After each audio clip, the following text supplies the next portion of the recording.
Hey, guess what? I'm lucky enough to have access to ChatGPT 4o, and I'm going to test it out with a battery of tests that I've come up with. Come along with me and let's check it out. Hey y'all, it's Dr. Know-It-All. I'm super excited that I actually have access to ChatGPT 4o, as you can see up in the top corner up here. And of course, this was announced yesterday as I record this. Google had their own announcements today. So as soon as I have access to the latest versions of Astra and Gemini, I will be happy to test them with the same battery of tests. And of course, this is an early iteration of these tests. So if you have comments or thoughts or edits or anything like that to the tests that I'm running, definitely let me know in the comments and I will make changes over time. So without further ado, I haven't used ChatGPT 4o at all at this point. I'm going to give it a little prompt here. I just typed it in. So I'm going to say here, today, I want you to be a smart, friendly, and concise assistant, helping me with any questions I have. Are you ready? I usually like to put concise in there because ChatGPT can be a little bit wordy. So what I've done is I've pre-written the questions so I don't have to type them out. I'm going to start with a basic logic question. And I've blown this up a little bit so you can see it a little more easily. The question is, there are two ducks in front of a duck, two ducks behind a duck, and a duck in the middle. How many ducks are there? So we're going to hit that. We're going to see what GPT, hey, look at that, 3. That is the correct answer. And yes, I have either thought out the correct answer myself or looked up the correct answers. So I have made as sure as possible that I've got the correct answer, and 3 is the right answer. And it looks like it's got a good explanation of the logic too. The next somewhat more challenging logic question is, Susan and Lisa decided to play tennis against each other. They bet $1 on each game they played. Susan won 3 bets and Lisa won $5. How many games did they play? So let's see, I believe the answer should be 11 here. So let's break down the problem. And we got to go through here. Yep, there we go. So that is correct, of course, because Lisa won $3, which means that Susan had to win 3 games to get back to even, and then she had to win another 5 games to win $5. So therefore, it had to be 11 games total. So really good so far, ChatGPT 4o. And now for coding, big thanks to Matthew Berman for thinking of the snake game. I decided not to do snake. I asked it to do something else. I said, write the classic Space Invaders game. Be sure to include scoring and game over conditions. So that's the thing where, the Space Invaders come down and you have to shoot them and all that stuff, and you can only move sideways back and forth, and you have a little bullet that comes out. So without further ado, let's see how ChatGPT 4o does. All right, so that was a substantial piece of code that it wrote, and interestingly enough, it says that you need a player.png, enemy.png, and bullet.png. I'm going to ask it to rewrite the code and just use standard blocks for the shapes because I don't really want to go looking for these shapes, so I'm just going to ask it to do that. Such that all the images are simply blocks blocks instead. So by the way, as this thing is typing this out, it is very, very fast. It seems to be much faster than GPT Turbo was. And so let's see if we finally get to the end. This is a very substantial write-up, whatever it's doing. Okay, there we go. So I'm going to copy this and then I'm going to use Google Colab because I believe it has Pygame installed by default. Okay, so that wasn't working fantastic in Google Colab. I'm going to try VS Code here and we're going to see if this will actually work for us instead. Oh my goodness, look at that. Oh, wow. It's really fast. Okay, so interestingly, there seems to be a scoring system. It looks like I can hit it. Yeah, okay, but I don't know if it'll, and I can move back and forth and it stops at the sides. Let's see what happens if it hits me. Oh, interesting. So yeah, it's almost right. It's doing it. But as it gets to the bottom, yeah, it's actually scoring up there. So it's very, very close to the correct thing. I'm going to make an attempt to see if it can actually fix that problem. Okay, so I said when the enemy gets to the bottom of the screen, it actually gives me a point rather than ending the game. Also, the game is too fast. Also, there is only one enemy. Can you please make several things? So let's see what it does with that. And here we go. Certainly you fix the scoring issue. Okay, so anyway, so it was really cool. I mean, it was pretty amazing that it just ran for the most part on VS Code, and it was very, very nice. And of course, it'll be really interesting to see if this actually works. I personally think Space Invaders is a little more complicated than Snake because it's got several pieces that are interacting, but I mean, whatever. These are all kind of classic Atari games. I actually should do one, that racing game, Pole Position. I think that was what it's called. Anyway, in the meantime, it looks like we're done here. Slow the game down. You have time delay of 10. All right, so we'll see if it's a bit slower if we get multiple enemies and if I can copy the correct piece of code here. All right, I'm going to move over to VS Code. I'm going to select all, replace it with what we got here and run it again. And let's see. Hello. Oh my. Okay. So we got a bunch. They're not really in the right place. So I'm getting scores. It looks like. Yeah. So it's actually adding up scores. Okay. And it's a lot slower. So now I'm going to have to wait. And let's make sure that we can run from side to side. Okay, cool. So I don't think the enemies are being destroyed as I hit them. Yeah, they are. Oh, okay. So they're going back to the top. So eventually I'm going to have to wait here for just a second. I slowed it down too much. But hopefully either when it hits me or when the pieces end up off the bottom of the screen, then they will end the game and we will see. And I've got a score of 5 so far. Let's see what happens. It's very, very, very slow. And okay. Interestingly enough, it does not. Nope. It's giving me a score still. So, okay. So that's really, really close. Oh, it actually said game over. Okay. Weird. So I don't know. I'll call that a pass because that was pretty darn close. I think with another couple of iterations, I would definitely get that right. Anyway, very, very cool that it did that. And now let's go for a little creativity. Write me a bedtime story about the code you just generated for my 2-year-old grandniece. Hi, Sky. She is my grandniece indeed. Let's check it out. Let's see what we get out of this. All right. Once upon a time, magical land called Codeville, there lived a friendly green block named Piper. Okay, cool. Piper loved to zoom around. Piper to friends, the simple rules for the games, Piper's friends. Okay, cool. Let's see. But remember, little one, the game was all about fun and friendship. When the sun began to set, Piper and the red blocks would float gently down to their cozy cloud beds. Aw, good night, sweet dreams, and may you have as much fun as Piper and her friends in your dreams tonight. And we actually get emojis, a star and Z's. Wow, that's very, very cool. Nice, ChatGPT-4o. Alrighty, next up is selfish time for me, because I actually need to do this in the very near future. Write me a business plan for my company, specifically use of proceeds. I need to know how we will spend the $2.5 million we're currently raising. This is an important document as I will present it to potential investors. Feel free to put this in table format if you like. I guess I should say in, not is.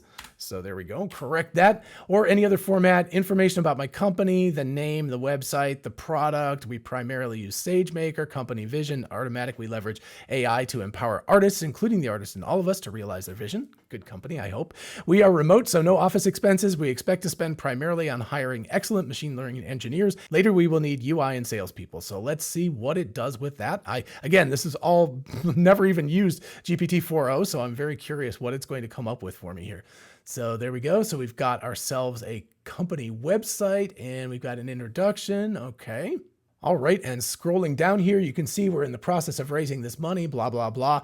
We've got use of proceeds for hiring and salaries, $1.2 million, percentage of the company, cool. AWS SageMaker, $600,000, product development. Then it skipped down to the end here, so back up again. Marketing sales, $200,000. Operational expenses, $100,000. Contingency fund, $100,000. That seems pretty reasonable to me.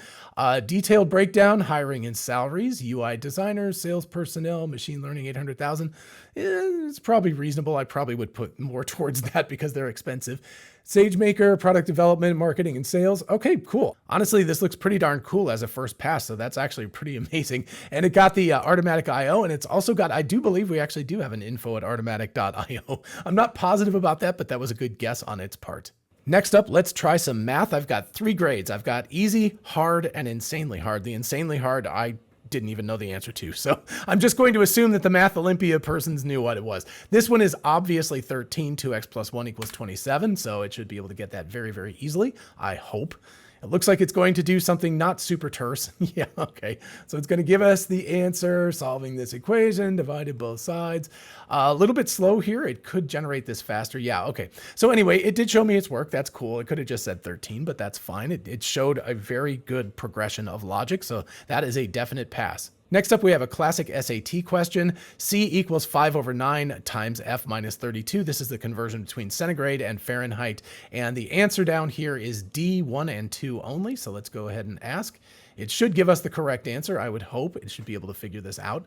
It needs to be able to read the full question and everything, obviously. And it's, again, relatively slow. I like that it's able to format this. So that's the proper formatting. That's the formatting that I saw on the website. I was just unable to type it in that way, but it's really cool that it's able to format like that. And then we get, cool, it's got deltas and all that kind of stuff and just waiting. So it seems to generate these tokens in chunks. I wonder if currently it's just a little bit flooded with people doing these random ass tests on this stuff. So, poor ChatGPT-4o right now is probably just chunking all of this stuff and answering questions one at a time. Yeah. So D, 1 and 2 only. All right. That's a perfect pass. Great. Okay, and this final one, which is insanely hard, I'm copying a picture in, so I'm curious. At first, I'm not even going to ask it the question. I'm simply going to give it the picture and see if it figures out the answer on its own. Oh, wow. So it did. This is a picture. This is not text over here. And by the way, I have literally no idea. I know that the answer is A small n equals B capital N equals capital N over 2. So we will see how it does with that. That is very cool that it was able to read that in. I didn't even ask it a text question and say, please answer this for me. It just understood that that was the question and it needed the answer. So anyway, hopefully ChatGPT 4o will give us these answers without waiting too long. All right. It took a long time for it to chunk in. It's really interesting. The tokens are generated really fast, but it must be going through and answering everybody's questions individually. So looking at all of this, I literally don't have a clue. I just know this is not the right answer. 2 to the negative 1/2 n is not correct. It should be an equals bn equals n over 2.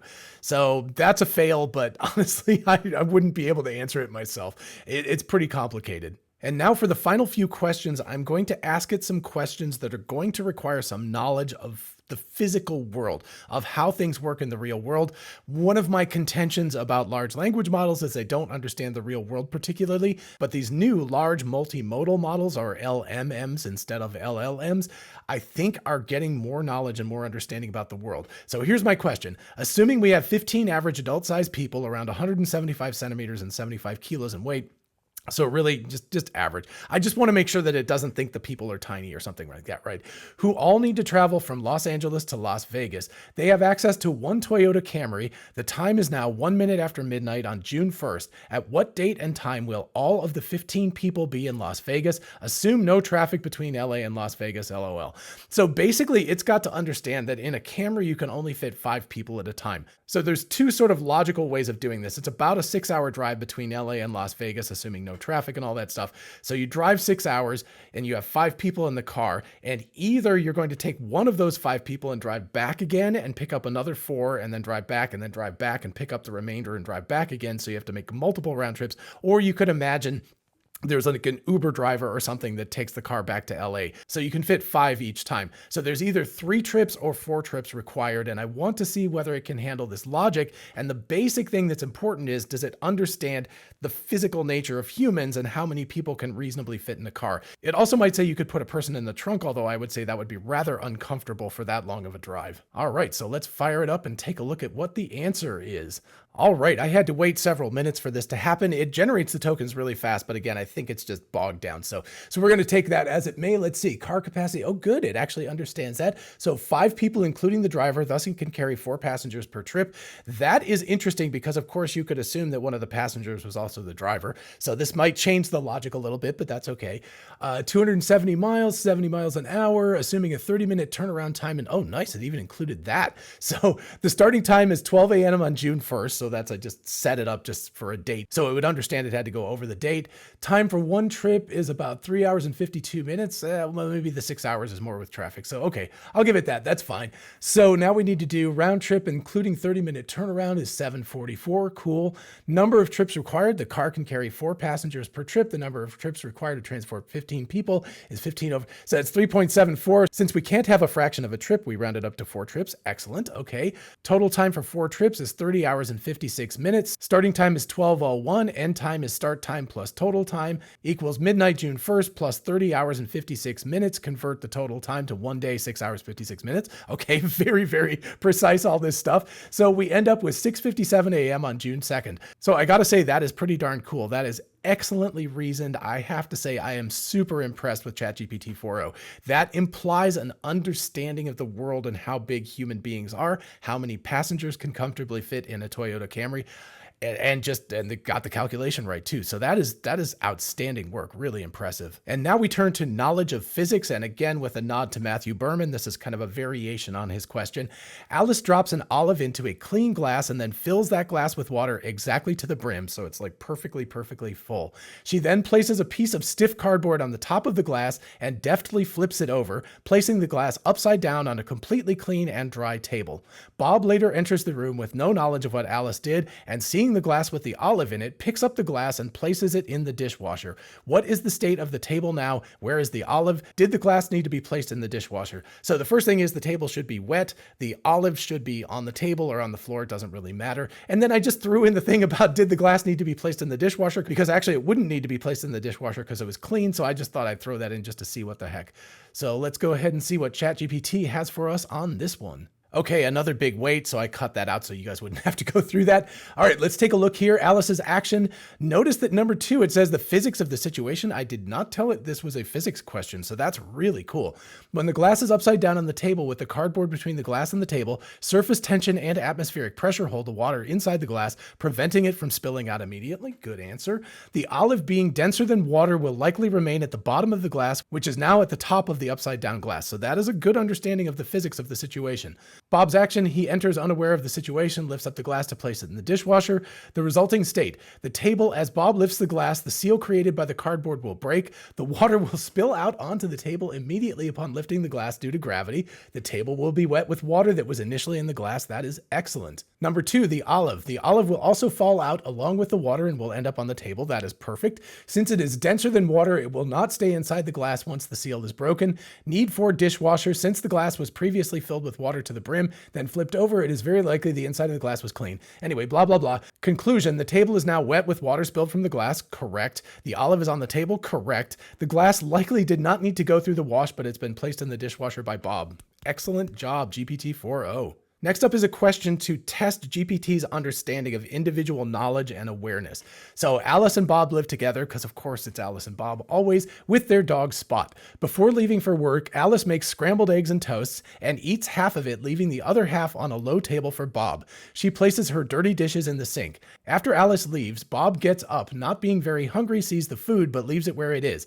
However, he takes Alice's dirty dishes and places them in the dishwasher just before he leaves for work. Spot, being a bad doggy, gets up on the table and eats the eggs and toast, accidentally knocking the plate on the ground and shattering it as he does.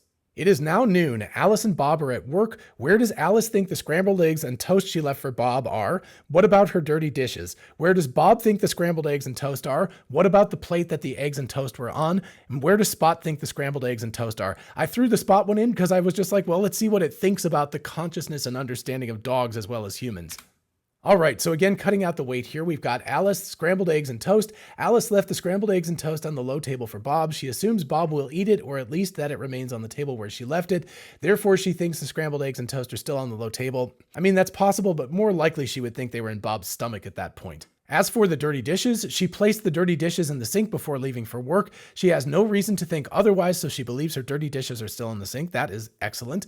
Bob, scrambled eggs and toast. Bob saw the scrambled eggs and toast on the low table and left them there since he wasn't hungry. He did not interact with the food before leaving for work. Therefore, Bob thinks the scrambled eggs and toast are still on the low table. As far as the plate is concerned, Bob knows that the eggs and toast were on the plate on the low table when he left. He did not see Spot knock it down and break it, so he believes the plate with the eggs and toast on it is still on the low table. And then we've got Spot. Scrambled eggs and toast. Spot ate the scrambled eggs and toast from the low table. Therefore, Spot knows that the scrambled eggs and toast are in his stomach. And as far as the plate is concerned, Spot accidentally knocked the plate on the ground, shattering it as he ate the eggs and toast. Spot knows the plate is broken on the floor. Summary, Alice thinks the scrambled eggs and toast are on the low table. I think more likely she would think they were in Bob's stomach, but whatever.